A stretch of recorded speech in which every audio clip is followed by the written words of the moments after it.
sa inyong lahat. Narito na naman tayo para sa ating Everyday Radio Show. Ako ay inyong kaibigan DJ Yanyan at handa na namang magbigay ng nakakapanabik na kwento sa inyong mga araw. Sa episode ngayon, maririnig natin ang napakagandang kwento ng dating magkasintahang Raz at Ashley. Ating pakinggan ang mensahe ni Raz para kay Ashley. Ako si Raz. Hindi ko tunay na pangalan. Sumulat ako sa inyo dahil alam kong maraming makakarelate sa kwento ng buhay namin. Ito ang kwento namin ng aking totka. Nagsimula ang aming interaksyon noong ako ay lumipat sa Centerford Academy. Ako ay isang top student sa paaralan, ngunit may babaeng nagangalang Ashley na top student din ng paaralan. Palagi kaming nagpapataasan.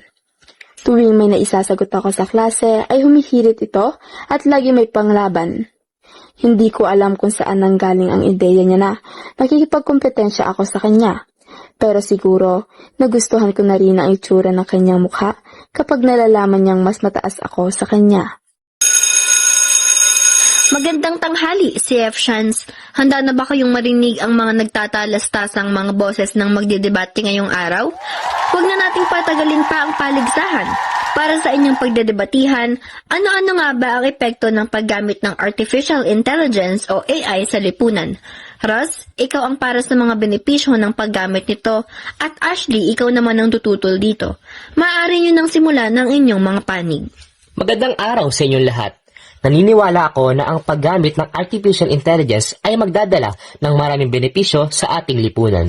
Magandang araw rin sa'yo, Russ, pero hindi ako sang-ayon tungkol sa epekto ng paggamit ng AI sa buhay natin kasi napakaraming disadvantages nito. Ang AI ay nagbibigay ng mas mabilis at mas epektibong solusyon sa mga suliranin. Nakatutulong din ito sa ating pag-aaral. Ito ay nagpapabuti sa ating pamumuhay at nagdadala ng mas maraming oportunidad para sa ikauunlad natin bilang estudyante. Sa tingin mo ba ay ayan na lang palagi ang dulot ng AI? Ngunit hindi ba't may panganib dito? Baka ito ang maging dahilan ng kawalan ng trabaho para sa marami. Lalo na't maapektuhan nito yung pag-iisip natin dahil marami sa atin ang mas pipiliin na gamitin na lang to. Kaysa mag-isip gamit ang utak natin. Kasi isang search mo lang, ayun na, may sagot ka na. Nandyan na eh. Totoo na may mga issue sa privacy at seguridad na kaakibat ng paggamit ng AI. Pero may mga relasyon na maaaring ipatupad upang masiguro na ang AI ay ginagamit ng maayos at hindi nanganganib sa security natin sa privacy. Time's up! Masyadong mabigat ang palitan nyo ng mga linya, ngunit nakakalungkot na natapos na ang allotted time para sa inyo. Ngayon, para i-announce ang nanalo, binabati kita, Russ at Ashley. Maraming salamat sa iyong pagsali. Grabe no, Martina? Sobrang hirap ng tines natin. Naubos yata lahat ng brain cells ko kakasagot dun. Halos matulala na nga lang ako sa kisame. Physics ba naman? Ang hirap. Siguro nagpapataasan lang ng score yun si Raz saka Ashley, no? Sino naman kaya ang mas mataas? Good morning, class! Nais kong batiin si Raz dahil siya ang nakakuha ng mataas na score sa test natin last week. Congrats, Raz! 48 over 50 ka. At kay Ashley naman na 47 over 50. Pinabati ko kayo. Bakit ba nagkakagulo tong mga to? Nakiraan ako at sa wakas ay narating ko ang harapan na pinagkakaguluhan nila. Listahan pala ng mga may honor. Nagulat ako nung may umiyak sa gilid ko. Pagkalingon ko, si Ash pala. Oh, bakit ka umiiyak, Ashley? Yabang mo rin eh, no? Kahit alam mo namang mas mataas ka na sa akin ngayon, papamukha mo pa talaga. Ha? Paglingon ko ay nakita ko na Dave Russell Heda, 96.5 at Ashley May Cupit, 96.4. Nilingon ko siya. Wait, hindi ko intensyon yun. At ayun, umalis. Minsan gusto ko na lang din magalit, pero wala eh. Attitude talaga eh. Hindi ko alam bakit pero may nagtutulak sa akin na sundan siya. Nakita ko si Ashley na mabilis na naglalakad, kaya mas binilisan ko pa ang pagtakbo dahil malayo na siya sa akin. Sa bahay pala nila ang tungo niya. Pumasok siya sa loob at syempre di ko na siya sinundan doon. Nilabas na raw yung list ng honor student, sabi ng kapatid mo ah. Rank 1 ka pa rin ba? Hindi na po, Nay. Si Dave po yung rank 1. Ano? Yan ang alang pinapagawa sa'yo, hindi mo pa magawa? Mag-aral lang, Ashley. Ang dali-dali lang yan. Pasensya na po, Nay. Point 1 lang naman po yung lamang ni Dave. Point 1 lang pala eh. Ba't di mo malamangan? Sobrang galing ba ng Dave na yan at nagkakaganyan ka? O baka gusto mo? Malandi ka eh. Malandi kang bata. Nay, hindi po. Nay, nasasaktan po ako. Masasaktan ka talaga. Tandaan mo na kada malalamangan ka ng Dave na yan, masasaktan ka sa akin. Nay, wag po. Nay, masakit. Nay! Nagulat ako sa mga narinig ko. Hindi ko inakalang ganun pala ang nararanasan ni Ashley.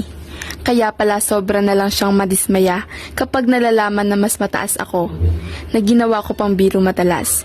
Hindi ko alam na seryosong bagay pala iyon sa kanya. Nagtagal ang hiyawan at iyakan ng mag-ina. Hindi ko na kinakaya ang bigat sa pakiramdam, kaya umalis na rin ako. Hanggang sa bahay, hindi nawala sa isip ko ang nalaman. Kinabukasan, pagpasok, parang walang nangyari.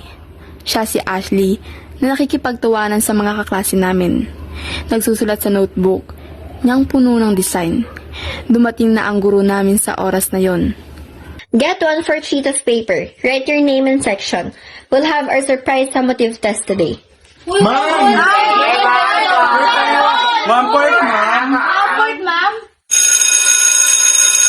Dave Russell Heda, 47 over 50. Ashley May Gupit, 48 over 50. Nagsunod-sunod ang kanyang sitwasyon. Nakikita ko ang pagbabago ng mood ni Ashley dahil sa mga marka na nakukuha namin. At yun ang gusto kong makita. Ang masaya siya. Biglang tumunog ang aking cellphone.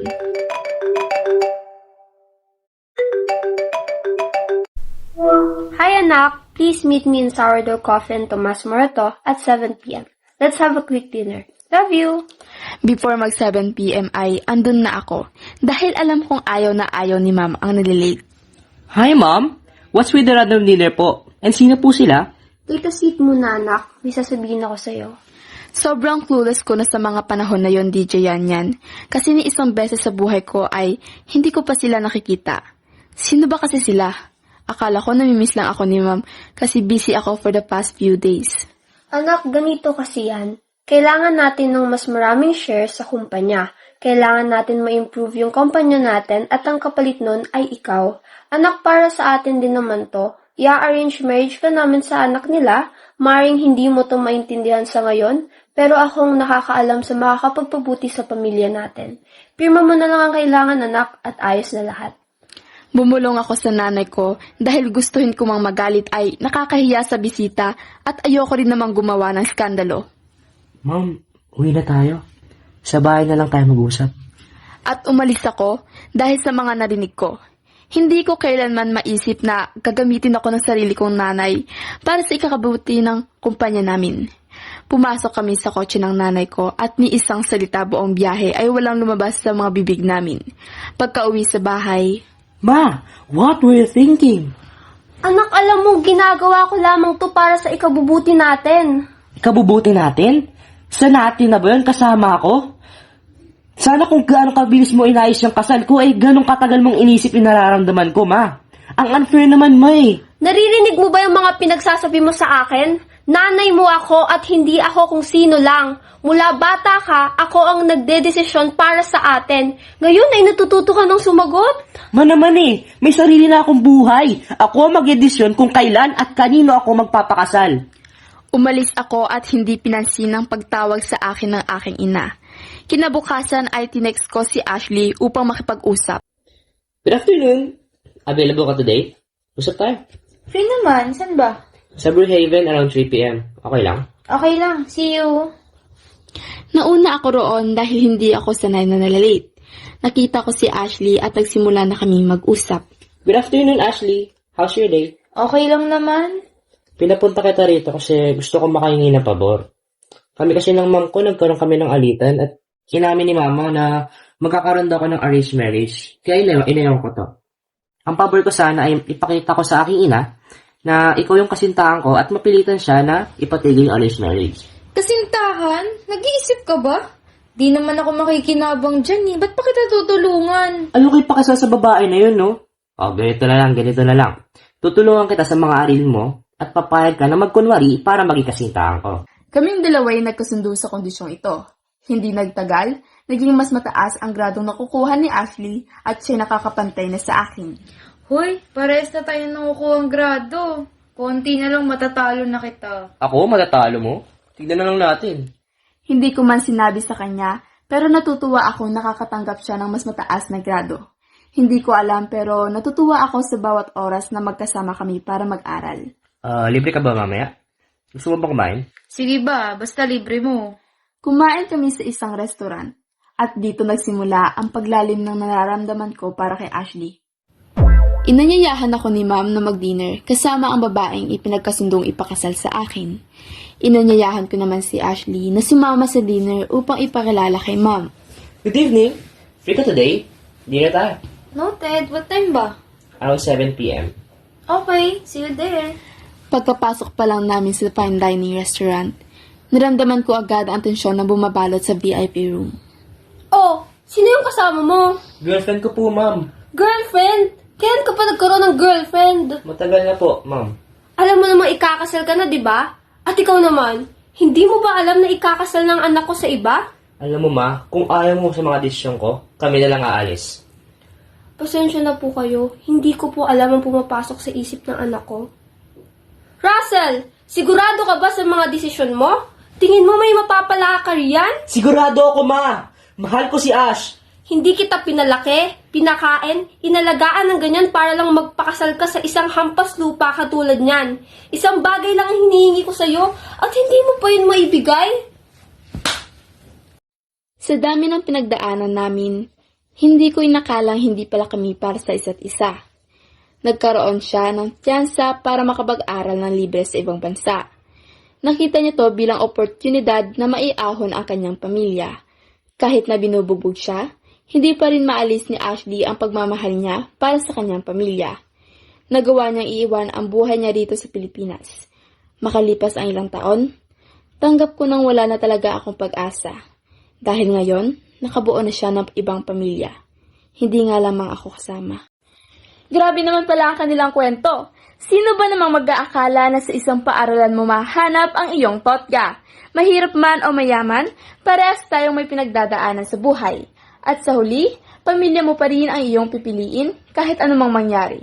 Sa muli, ako si DJ Yanyan at dito nagtatapos ang aming entertainment show. Bye-bye! The radio music.